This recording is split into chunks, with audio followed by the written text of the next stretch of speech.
F of x is equal to k x plus one when x is less than equal to pi.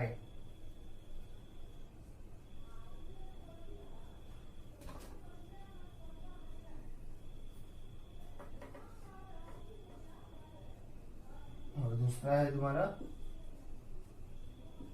cos x when x is greater than pi. अब यहाँ पे तुम्हें क्या निकालना है कि तुम्हें एक दिया हुआ है, दिख रहा है कि यहाँ पे एक अननोन वेरिएबल है, तो यहाँ पे तुम्हारा क्वेश्चन ऐसा आएगा कि फाइंड के इफ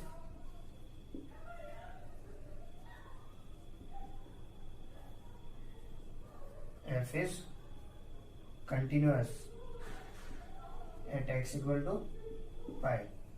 तो अगर कोई भी फंक्शन अगर कंटिन्यूअस है तो हमें पता है कि उसका left hand limit, right hand limit और जो एफ ऑफ एक्स है या फिर जो भी वो कांस्टेंट है, जैसे कि यहाँ पे पाई है तो left hand limit, right hand limit और एफ ऑफ पाई तीनों हम लोग का इक्वल निकलेगा। तो वैसे इसको क्वेश्चन को सॉल्व करते हैं। पहले इसका निकालेंगे हम लेफ्ट हैंड लिमिट। लिमिट क्या होगा, limit x tends to pi minus of f x. Pi minus मतलब पाई से छोटा है, पाई से छोटा के लिए हमारा वैल्यू है के एक्स प्लस वन।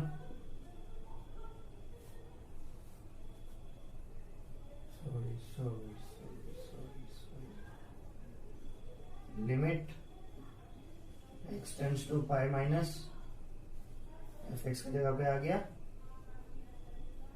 के एक्स प्लस वन। पाई बैठा दो, के पाई प्लस वन आ गया यहाँ पे। तो इसका राइट हैंड लिमिट क्या होगा,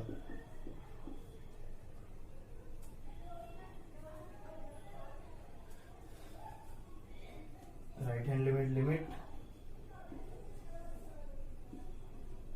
x tends to pi plus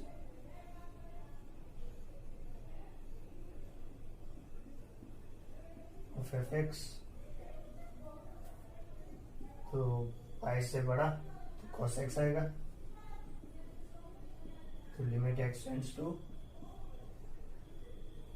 pi plus cos x। Pi का वैल्यू बैठा दो तो ये हो जाएगा cos पाई। cos पाई का हमारा वैल्यू होता है -1। फिर तुम आगे तुम इसका एफ ऑफ पाई निकालो मत निकालो वो फर्क नहीं पड़ता है। अगर निकाला हमने एफ ऑफ पाई तो पाई के f of pi equal to pi पे हमारा फंक्शन है के एक्स प्लस वन, तो ये तुम्हारा निकलेगा के पाई प्लस वन जो कि लेफ्ट हैंड लिमिट के इक्वल है। अब हमें पता है कि f कंटिन्यूअस है, ऑलरेडी हमें पता है कि f कंटिन्यूअस है। f कंटिन्यूअस है तो ये जो दोनों वैल्यू है ये हम लोग का इक्वल होगा। तो इक्वल होगा तो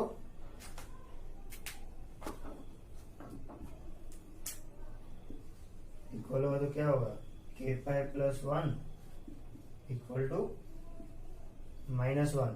तो हमें ये सॉल्व करके अभी k का वैल्यू निकालना है।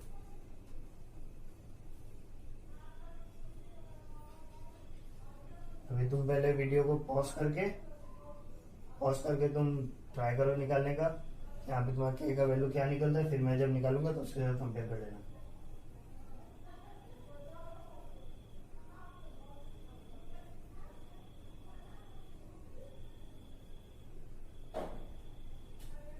और फिर सिर्फ इस क्वेश्चन के लिए नहीं, आगे सारे क्वेश्चन के लिए मैं बोल रहा हूँ। जब भी कोई क्वेश्चन अगर कर रहा हूँ तो हो सके तो पॉज करके एक बार ट्राई करके देखो, खुद से तुम्हारे लिए अच्छा है। ट्राई करके देखोगे तो पता चल जाएगा कि तुमसे हो रहा है या नहीं हो रहा है। बाकी सारे क्वेश्चन के लिए मैं बोल रहा हूँ, पॉज करो, पॉज करके ट्राई करके देखो। अगर निकल गया तो अच्छा बात है, नहीं निकल रहा है तो गलत, तुम्हारा गलती कहाँ पे हो रहा है वो तुम्हें पता चल जाएगा। यहाँ पे हमें क्या करना है, k pi plus one equal to -1, 1 उधर गया तो के पाई इक्वल टू -2, के इक्वल टू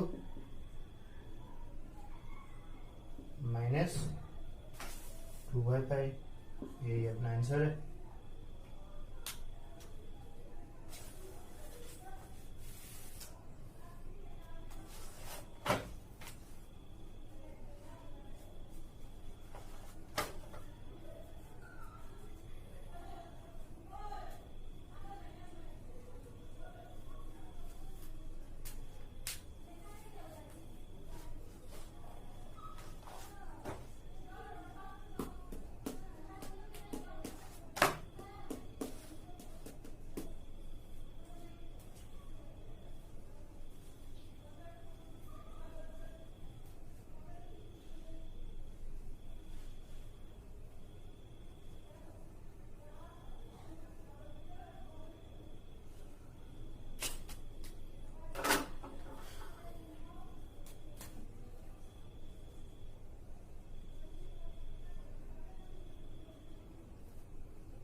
नेक्स्ट हमारा क्वेश्चन है के cos x by pi minus twice x,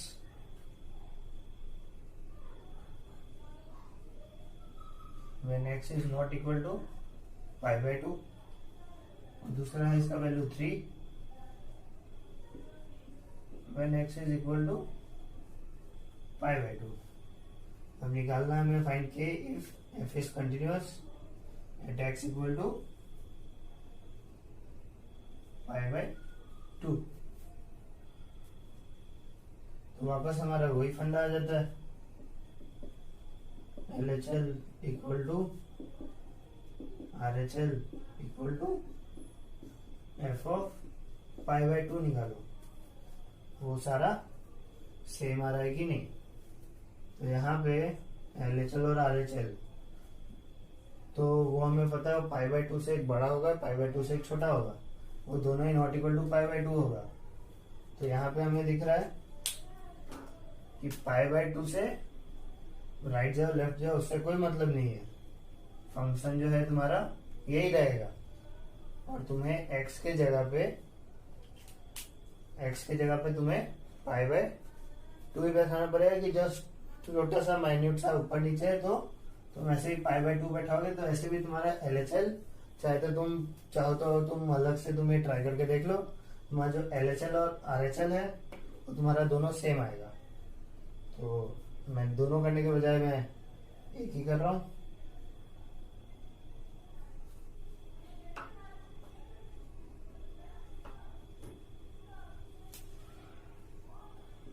तो limit x tends to π/2 of f of x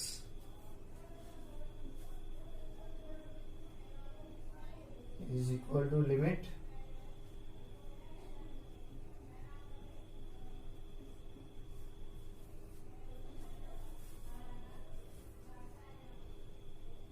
x tends to π/2।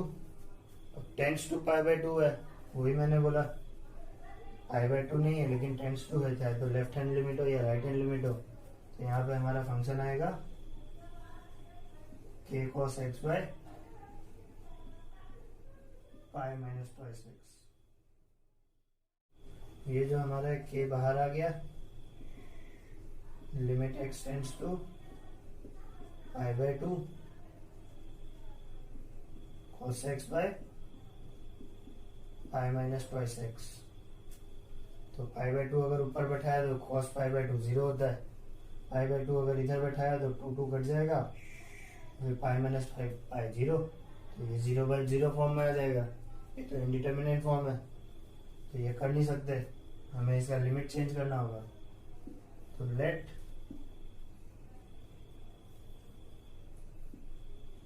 x minus π/2 equal to h।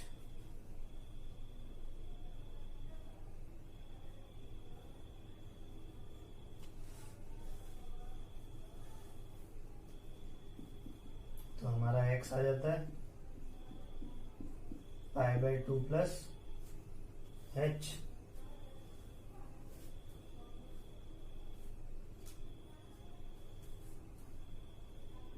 यहाँ पे k कॉमन, लिमिट x, अगर x tense to अगर पाई by 2 है तो हमारा x के जगह पे x, अगर हम x हमारा टेंस टू पाई बाय 2 है तो x अगर हम पाई बाय 2 बैठा दें तो हमारा x का वैल्यू आ जाएगा 0। तो हमारा लिमिट यहाँ पे चेंज होके हो गया limit of h tends to 0, और फिर यहाँ पे cos x के जगह पे हमारा आ जाएगा साइन पाई बाय 2 उधर गया तो ये पाई by 2 plus h,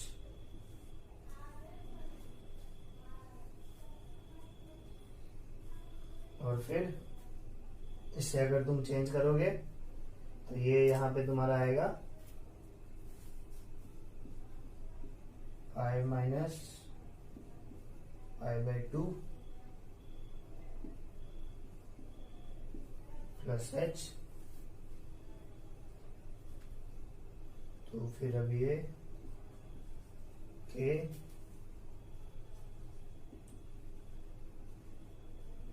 limit of h tends to 0,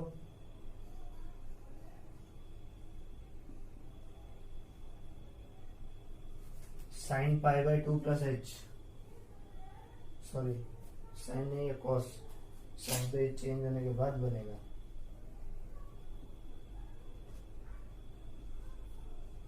cos pi by 2 plus h, cos pi by 2 plus h वो हमारा बन जा चेंज होके हो जाता है साइन h, और यहाँ पे 2 के साथ मल्टीप्लाई किया तो पाई बाय 2 पाई पाई वो कट जाएगा, रह जाएगा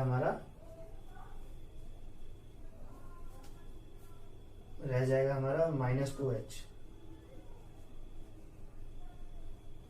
और sorry cos pi by 2 plus h मतलब 90 से ज्यादा है तो सेकंड क्वाड्रेंट में आएगा, तो सेकंड क्वाड्रेंट में कॉस नेगेटिव है तो इसलिए यहाँ पे माइनस ऑफ साइन h,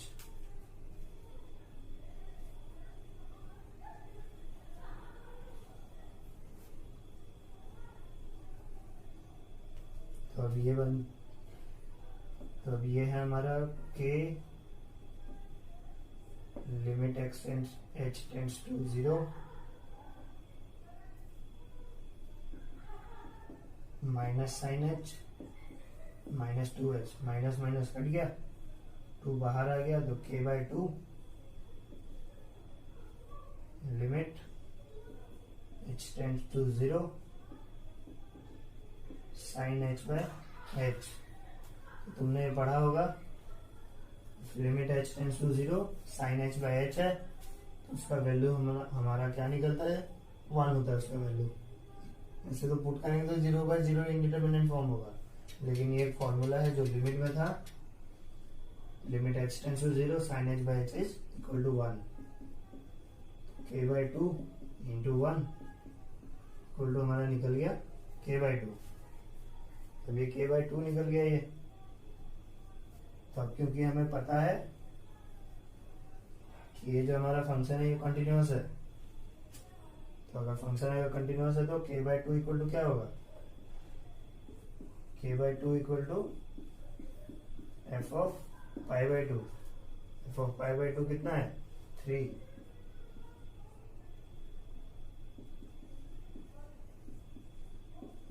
तो हमारा k निकल जाएगा k इक्वल टू 6। अगर नहीं समझ में आए तो इस क्वेश्चन को तुम 2 बार देखो रिवाइंड करके।